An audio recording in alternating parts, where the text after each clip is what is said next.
Paalala, ang kabanatang ito ay naglalaman ng mga patunay ng pananampalatayang Crusaders of the Divine Church of Christ sa katotohanan. Sa ating paglutas sa mga misteryo sa likod ng salaysay na ito, ihanda niyo ang inyong mga sarili. Buksan ang inyong isipan sa rasyonal na diskurso. Hayaan niyong ilakbay namin kayo sa mga hawak na patotoo.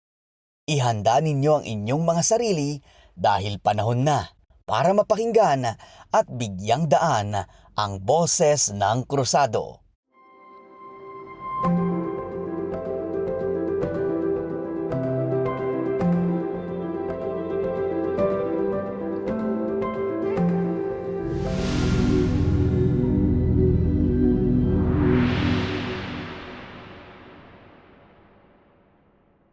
Sa ating pagtuklas ng mga kwentong nababalot ng misteryo at kahiwagaan, unti-unting mabubunyag ang mga revelasyon na naglalantad ng walang hanggang kapangyarihan, karunungan at pagmamahal ng may kapal, na kung saan mapapalawak nito ang ating pangunawa habang sinasaliksik natin ang kamanghamanghang kaganapan na naranasan ng mga mananalaysay.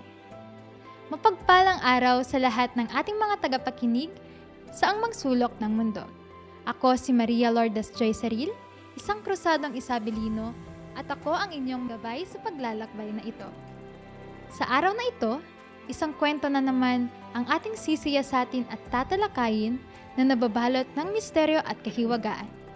Isang kwentong nagbigay liwanag sa walang hanggang pagmamahal at karunungan ng Diyos. Sama-sama nating bubuksan ang bawat pahina ng kasaysayan upang tuklasin at unawain ang mga himala at kababalaghan nagbigay inspirasyon sa marami. Halina't samahan ninyo kami sa isang pambihirang paglalakbay patungo sa mga kwento ng pananampalataya, hiwaga at kagilagilalas ng mga kaganapan. Bawat pahina, isang bagong mundo. Bawat salita, isang bagong pagkatuto. Kaya halina kayo, ako'y inyong samahan at tayo'y magbalik tanaw sa mga kababalaghang naranasan ng ating kapatiran.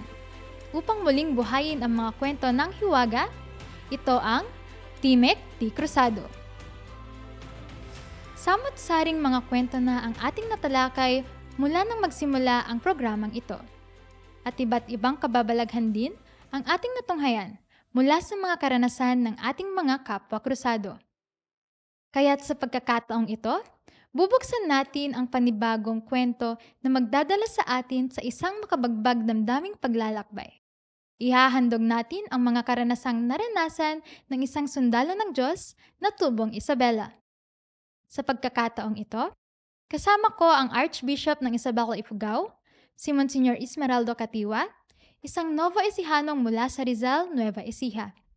Kilala siya sa walang sawang pag-aaruga sa mga miyembro ng nasasakupan niyang Archdiocese, pati na rin sa kanyang tapat na serbisyo at pagmamalasakit sa mga tao. Mula nang magsimula ang kanyang pagseserbisyo sa altar noong 1984, patuloy siyang nagbibigay ng gabay at inspirasyon sa lahat ng nakapaligid sa kanya. Magandang araw po, Apo Catiwa. Magandang araw din, Madam Lourdes. Magandang araw sa ating lahat.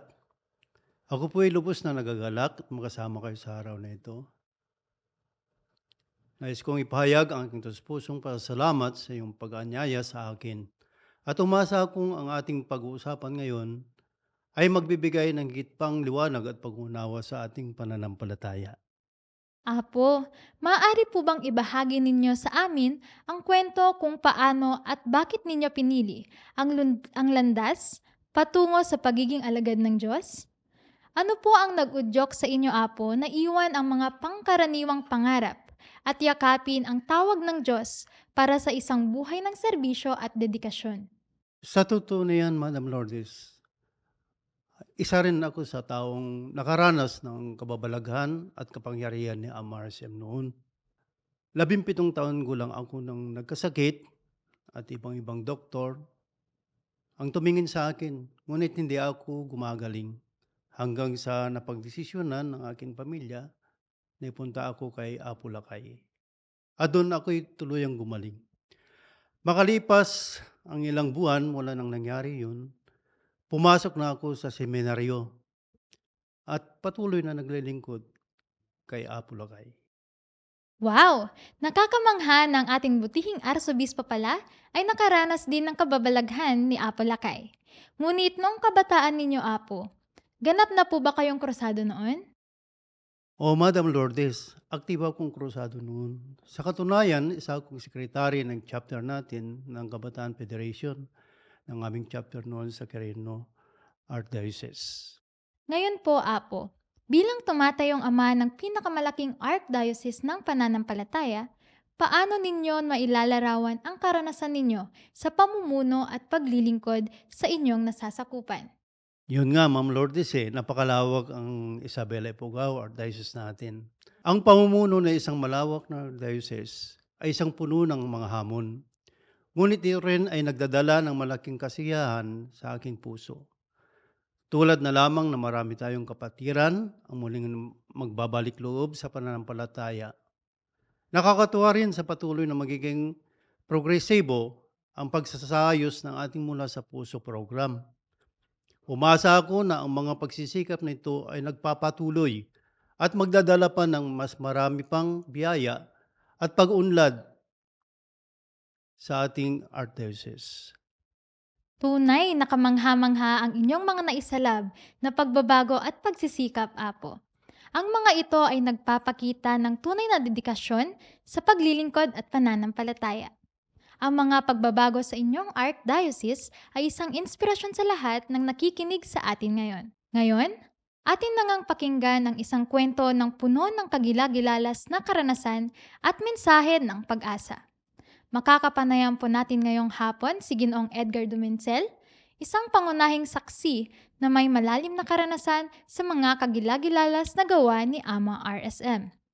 Huwag po kayong bibitiw dahil ang kwentong ito ay tiyak na magdadala sa atin ng bagong liwanag at inspirasyon. Si Ginoong Edgar Dumencel, 55 taong gulang, ay nagmula pa sa San Vicente, San Pablo, Isabela. Paalala lamang po sa aming mga tagapakinig, ang atin pong mga panauhin ay gagamit ng kanilang unang wika.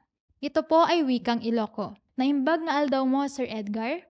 Mabalin nyo kadi nga istorya kada kami no kasanuyo Apo nga namamuti pamati nga krusado ken ni Apo Lakay? Uwin na po. Idi, inampunak ni Apo Catalina. Siyam titawin ko idi. Kay nga anti ni kwa, ni Presidente Roberto nga Baloloy. Itata, idi agrubrubatak nga mapaninta bantay. Nakitak jay adik nga kwa. Nga nakapidot ti pinkit inkabil na dito barukong na jay pin. Tataga po ta nakitak nga inkabil na di jay pin. Dinawat ko. Kit inkabil kumita barukong ko. Tatay di naikabil ko ta barukong ko. Mapanak mga agin ariway. Wino ubog nga sujemi mabraw. Itata. Idi nakaalak ti ubog. Nakapukanak ti upat nga piraso. Ginalutak. Dijay ubog. Itatay di ginalutak dijay ubog. Imbaklay ko. Idi napanakon. Dumanak iji inta waig. Itata agbalasiwak kuma. Dakis nakit adalim. Gaputa adalim kit matinipak. Nagsubliak iji inta igid. Ti danum. Inuyos ko ti lupot ko. Dakis na. Idi inuyos ko ti lupot ko. Na itudok jay pin inta timid ko. Karaway kasta jay pin di jay natudok inta timid ko. Kita kasta nagdara. Gaputa nagdara. Napagsawak di jay pin. Kit inbiling ko ijay inta danum. Timbagak ijay pin ditakan ko nak. Hanakbit lang nga lang nga kursado ko nak. Anya nga rod tinaaramid yo Apo idi jay pin kalpasan nga inbalong yo ijay waig. Nagpasarti maka Domingo Apo. Agsakitak mitin. Aging na umabatak ti 2 Domingo. Kalpasan ti 2 Domingo nga pa nagsakit ko. Impanak ti doktor ni nanang ko ta tuloy-tuloyak mitin nga agsakit. Aging na umabatak ti makabulan. Ti kuna na tay doktor nga nangiptanan na kanyak ni nanang ko. Ibaga namit nga awan ti sakit ko. Itata di inyawid nak ni nanang ko. impanak ulit nga kita iti albularyo. Tattaga po ta impanak ta albularyo, iba gamit ti ti albularyo nga awan iti sakit ko apo. Itattaga po ta ibaga na nga awan sakit ko, di nagawid kami. Idi nagawid kami, nagiddaak. Tabalay mi ta siyempre masakita kit nga rod. Bigbigla kit di nga adda ti ubing nga agtawin siguro iti tallo wenno upat ti tawin na ngem di ubing nga lalaki. Kitaik dakkel ti buksit na. Itattaga po ta dakkel ti buksit na di ubing. Siguro kanyak makita kat na siguro kumamit nga ipa-apros kanyak. Gaputa kat na kahit kumit nga aprosan bumangon nak. Nakita nak ni tatang ko napan na kinurusan ta muging ko. Gaputa kinurusan na ta muging ko di nagpukaw di ubing. Madamdama basit bigla kit di nga adda timik. Ngati ko na kanyak bumangon ka. Anak ko tatipin nga imbiling mo ijay bantay. Adda dita enta danom adda enta may kadwa nga pangal dita agdanyo kunana. Iti kunak mate apo. No kasano nga rod nga makabangon nak apo kunak kit amumit nga masaksakita kinahang kumit makabangon. Kit no bumangon nak bangbangonin dakpay. Kastamit no mapanak tumakki bangbangonin dak. Itattaga po ta kasjay bangbangonin dak. Ibaga na dijay timik nga awan ti sakit ko. Gaputa ibaga ang awan sakit ko di pinilit ko ti bumangon. Itatta idi pinilit ko ti bumangon, nakabangon nak. Bumabak ijen tapin, inta agdan. Bumabak ijen tayo may kadwa nga pangal, adda nga talaga tayo pin ijay. Dahil imbaga di timog. Jay imbaga jay timik. Itatta, gaputahan nga mamati ni nanang ko, kadi jay timik, napan na iniyaban ni Apo Obispo kini jay Apo Catalina. Nga nagjanak. Kasi no nga pa di daya po. Ang napay nga Obispo idi, padi lang idi. Padre Padre Pedro Aquino. Pedro Aquino. Itatta, kaputam, napan iniyaban na ng kusuna, di manon ijen tabalay mi. Ti baga ni Padre Aquino, Padre Pedro Aquino, kasano dati ubing apo kunana. Ti kunana di jay timik, damagim inta naganak na, no kayat na nga alaiklatan tapno agjan inta bababaik.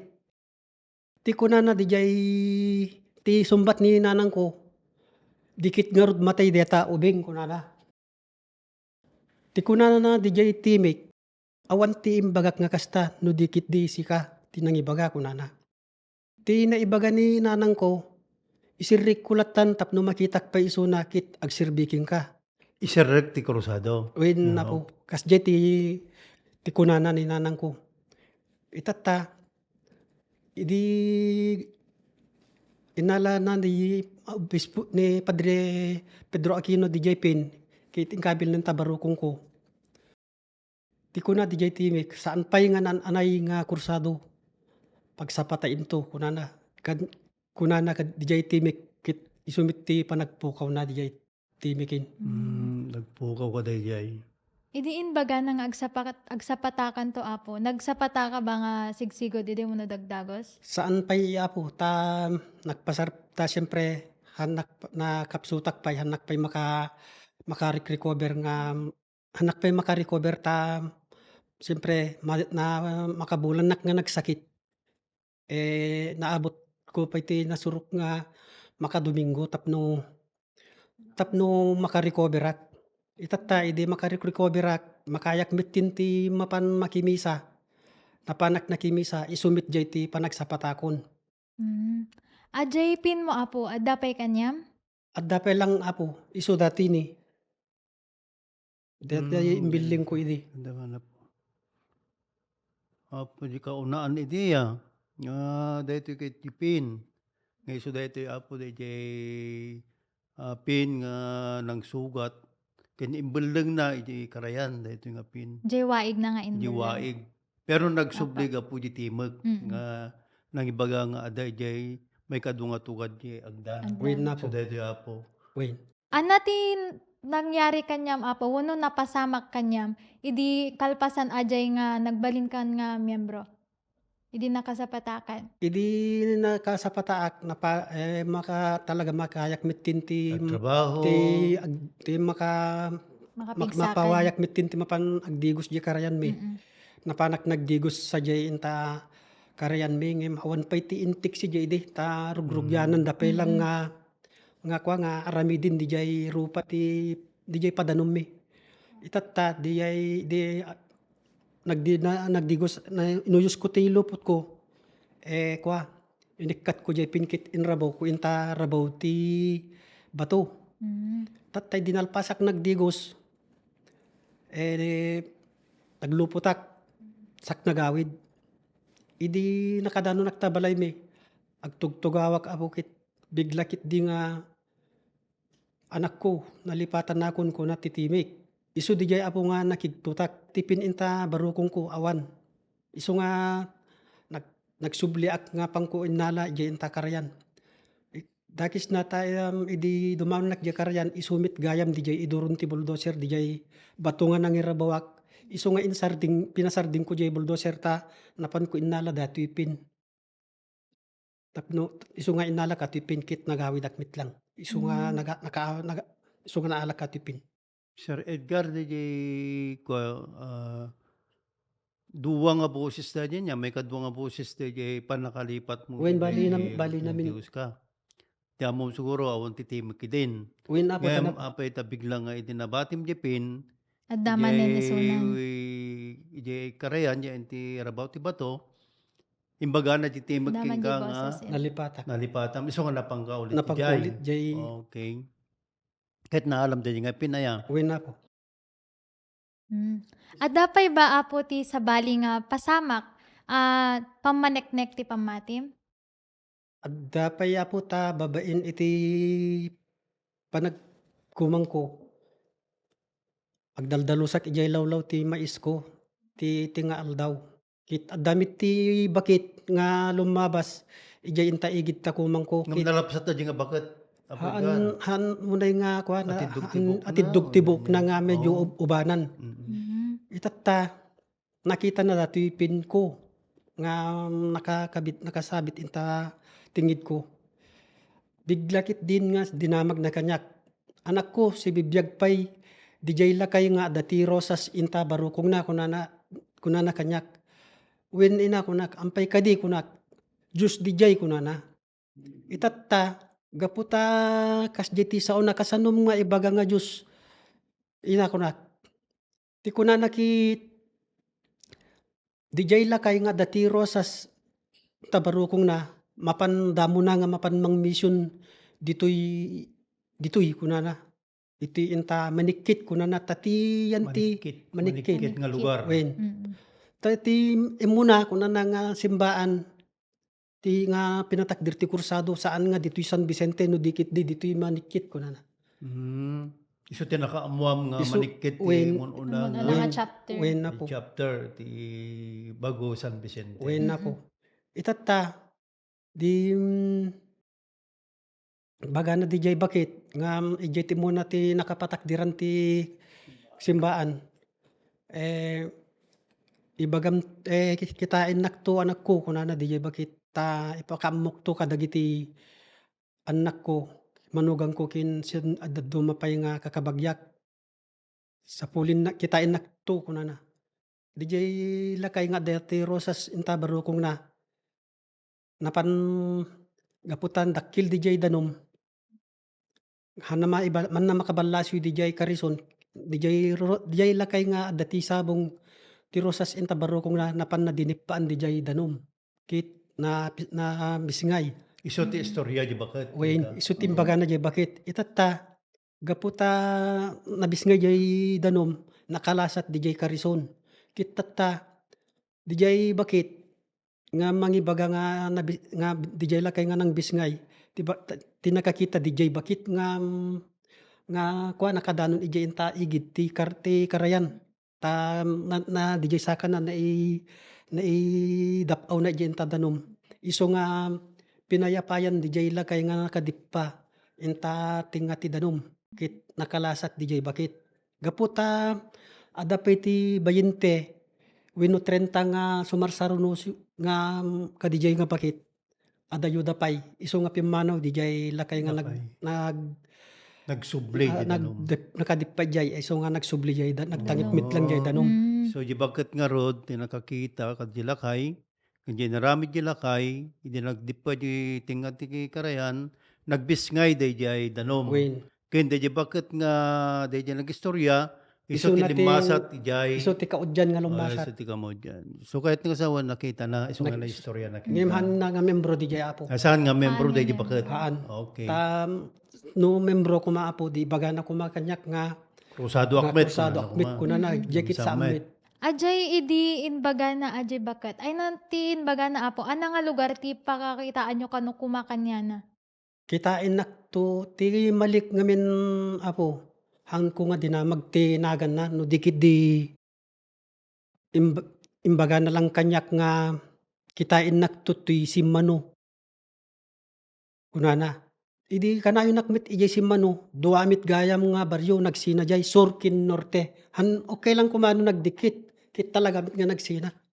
Isu nga Han mo garod iso na nga nakita idi apo. saan isu nga idi kanayo nak ijay simmano. Ta isu mit ti purpose ko nga birukin. Hang kumit pulos na birukan nga aging na idi aging gatatan. So kahit nga sawan, Ma'am Lourdes, na nga bakit, misteryo mo. Misteryo met apo. Nga babaan ka di nga na istorya, dahil tinakita ng panakabalin, kindat at lag kinaapulakay. Tapno ibaga na nga isukit Diyos. Diyos. Dahil lakay nga, darosas iti Barokong na. na. Wen apo. Nagmayat ti pakasaritaan ti misteryo nga naramid ken ka apo Sir Edgar. May papan kini apo lakay. Adapay ka di apo ti naranasan nyo pa'y nga pamanaknakmanan ti misteryo ni apo lakay idi apo? Agobispo ni Apo Obispo nga Pedro Aquino. Inawis nga napan nagubra dito'y San Fabian Pangasinan. Dito'y Super Cathedral. Kiti nagtarusan mi nga balay idi. Damok nga napan. Dito'y mitlang kabsat na ada kabsat na dito ni. Nga asawa ni Apo Anong. Kabsat ni Apo Obispo nga Aquino. Isu ti nagtarusan mi idi. Ngim makabulan nak idi nga nagubra. Ti dakis na idi ti awam agmakadomingo akon nga agubra. Hangko pulos maitangkin nga mapan agmano kini Apo lakay. Ta mabutbutingak no madukutan nak kasla bumigbiggang jay mata na nga makitak. Kasi ti panakakita mo kinaapula kayo, isang mabuting Isu nga kamay. mabutingak. Okay. Agin ganat nasurok nga makadomingo. Hanaklat ta nga kwa nga makamano. Nga nasirpat ko isuna ng mga 150 meters siguro. Ti kaadayo na Ti apo. kadayo na ti panakasirpat ko. Ngem agbakkat kami idi ti kahon ta agbuhos kami nga rod. Tumalyawak kasta dakit din ta bay ko nga aggatakdir. No tutuusin ko Nakiktot ka ya. Natututak. Siyempre, na di kinada yung 150 meters. No- Biglang. No tutuusin halos kuman nga maiganak jay imanatap no makapagmano ak. Gapu nga rod ta agbabawi ak.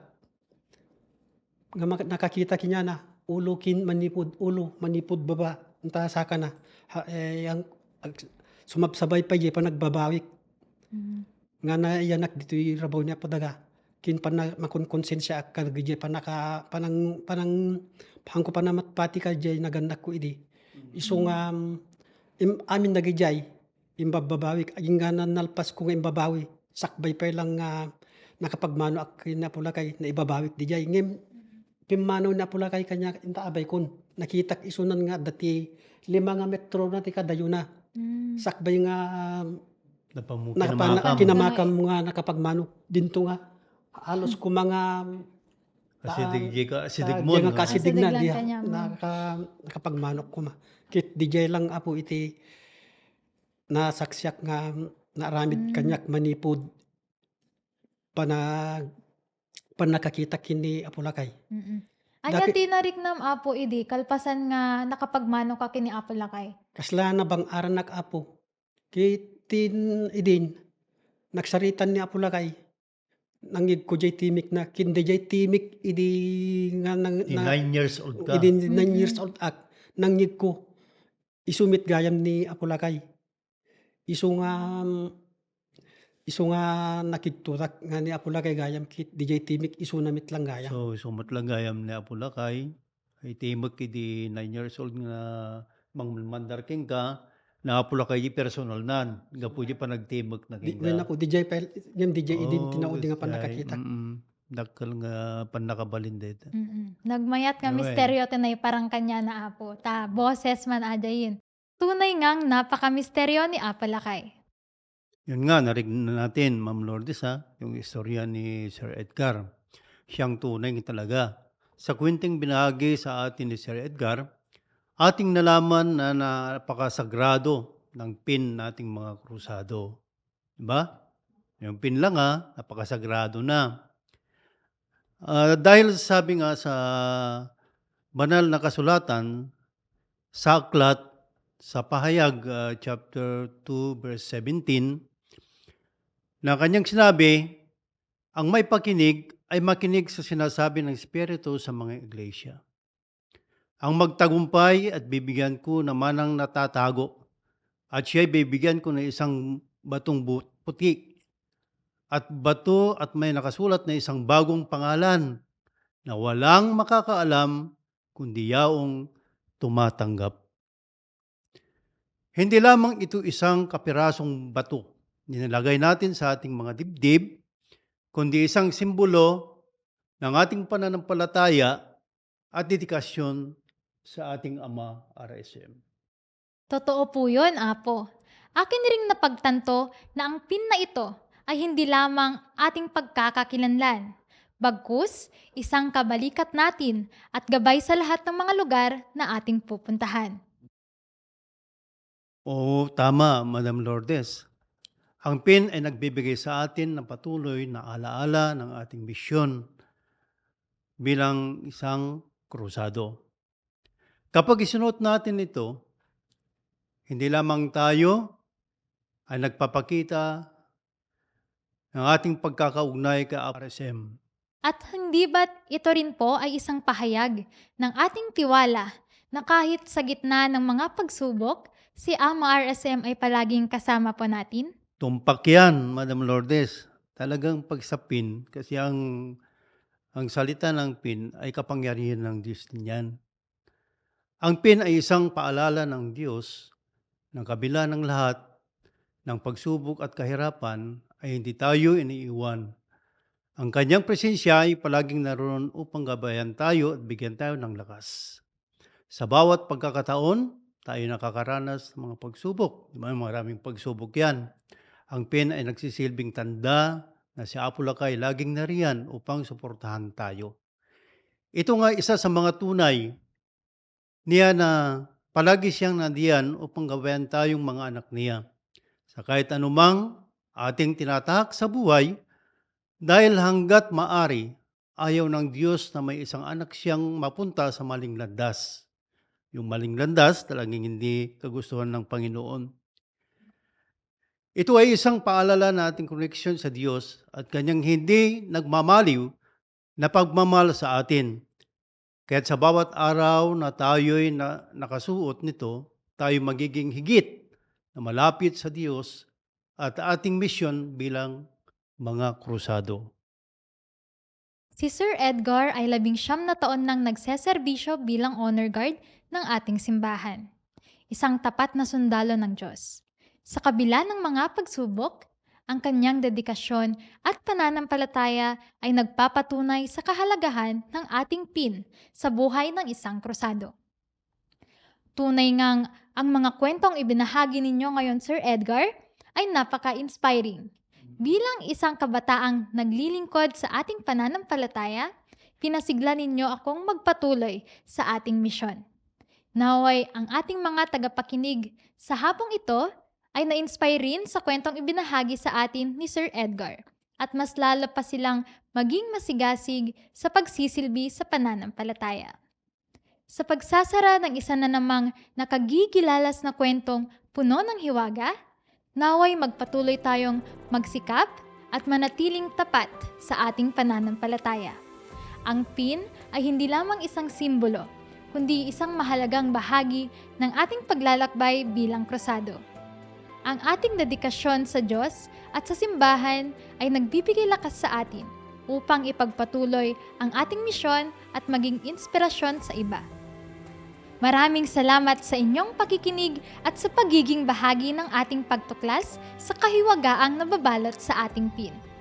Siak ni Maria Lourdes Joy Ceril, Siakmet ni Monsignor Esmeraldo Katiwa, Siakmet ni HG Edgardo Mencel. ket daytoy ti CDCC Podcast, Timek ti Krusado.